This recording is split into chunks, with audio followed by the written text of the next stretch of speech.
Zona berpikir. Fun with our mind. Pada bagian kedua dari kebiasaan efektif ketiga dahulukan yang utama versi Stephen R. Covey, kita akan belajar mengembangkan kuadran 2 dari matriks manajemen waktu. Satu-satunya tempat untuk mendapatkan waktu agar Anda dapat lebih berkembang di kuadran 2 pada awalnya adalah mulai dari kuadran 3 dan kuadran 4. Anda tidak dapat mengabaikan aktivitas yang genting dan penting pada kuadran 1. Walaupun ukurannya akan menyusut ketika Anda menghabiskan lebih banyak waktu untuk tindakan pencegahan dan persiapan pada kuadran 2. Anda harus proaktif untuk mengerjakan kuadran 2 karena kuadran 1 dan 3 mengerjakan Anda. Untuk dapat mengatakan ya pada prioritas kuadran 2 yang bersifat penting, Anda harus belajar berkata tidak pada aktivitas lain yang kadang-kadang kelihatannya tampak genting. Seperti ketika Henny mendapatkan undangan untuk menjadi ketua sebuah panitia di sebuah kelompok masyarakat, sebelumnya Hendy sungguh memiliki sebuah aktivitas penting yang perlu dikerjakan terkait tugasnya sebagai salah seorang petugas medis di salah satu klinik kecil di daerahnya. Ia benar-benar tidak ingin menjadi ketua panitia, tetapi ia merasa ada tekanan untuk menerimanya dan akhirnya ia setuju. Mengapa Henny sulit berkata tidak? Henny berada pada sebuah situasi konflik kepentingan antara hal yang penting dengan hal yang tampaknya genting.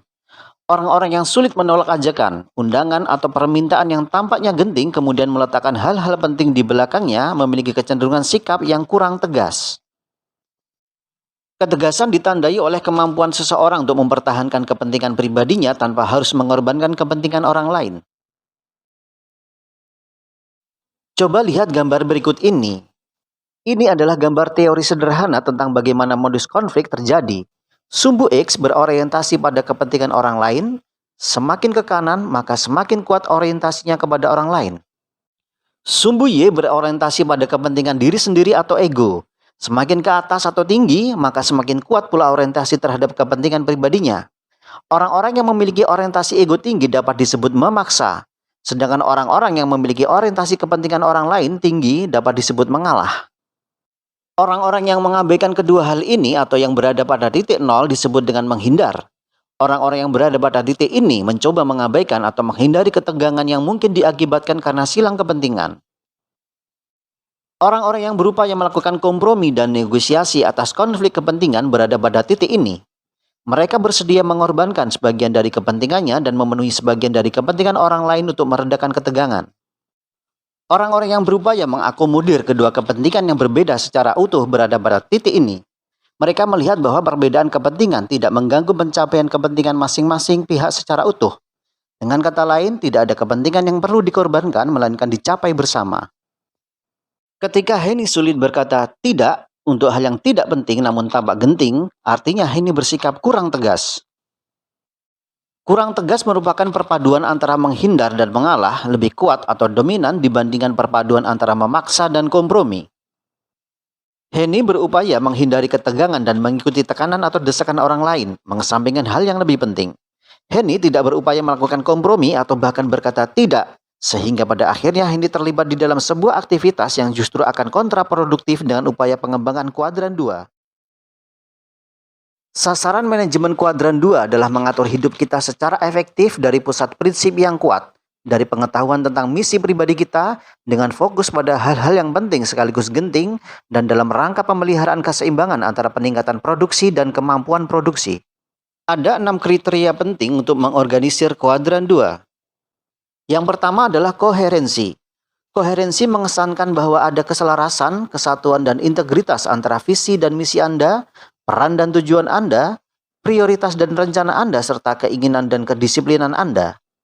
Ketika Henny sulit berkata tidak, sama artinya dengan Henny menambahkan hal yang tidak ada dalam skala misi pribadinya dan bersifat tidak penting. Tidak mengikuti prinsip integritas, karena apa yang dikatakan tidak menggambarkan apa yang dirasakan dan dipikirkan. Terlibat di dalam sebuah aktivitas yang bukan menjadi prioritas dan tidak masuk ke dalam rencana sebelumnya, serta tidak sesuai dengan keinginan pribadinya.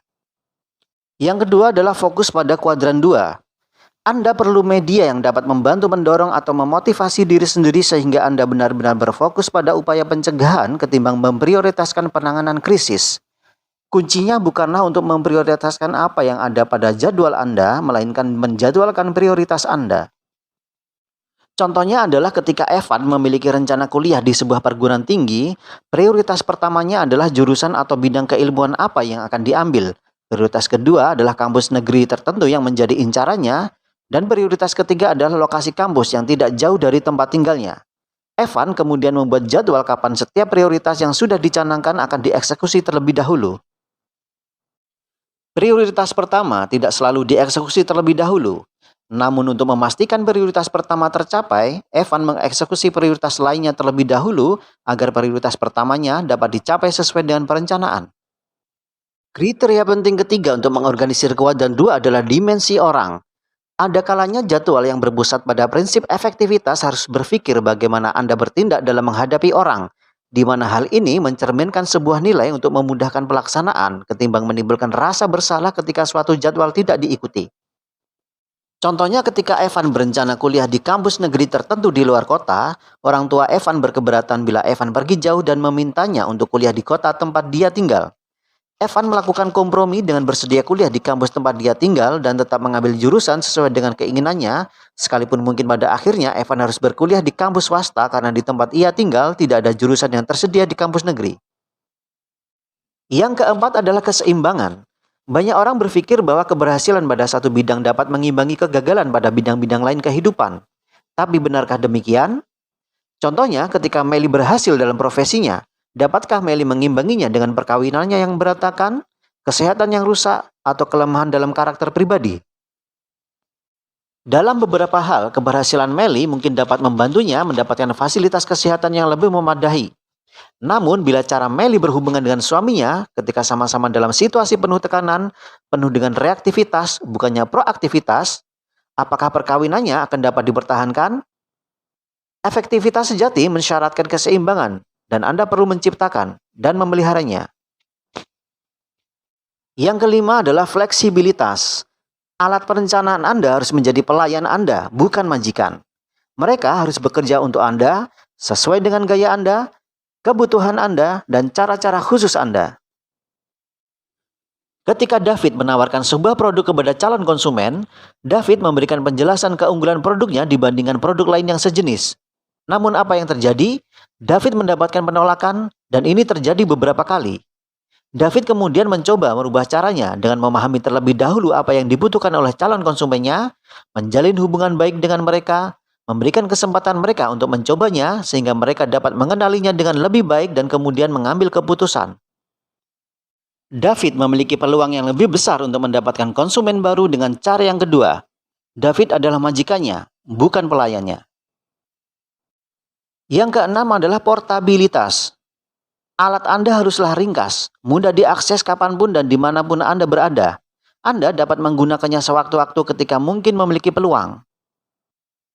Contohnya ketika David berencana menemui calon konsumen, di tengah perjalanan dia bertemu dengan seseorang, berbicara beberapa hal, dan ternyata David menemukan bahwa orang ini memiliki ketertarikan dengan topik-topik yang dekat dengan produk yang dimilikinya. David melihat ini sebagai sebuah peluang, menunda pertemuannya dengan calon konsumen barunya sementara waktu dan memastikan bahwa pertemuannya dengan orang baru ini memiliki prospek yang baik.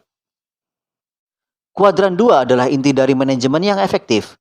Anda perlu mengorganisirnya dan menggunakan alat yang tepat sebagai medianya. Bagaimana menjadi manajer diri pada kuadran 2? Tunggu penjelasannya di bagian selanjutnya.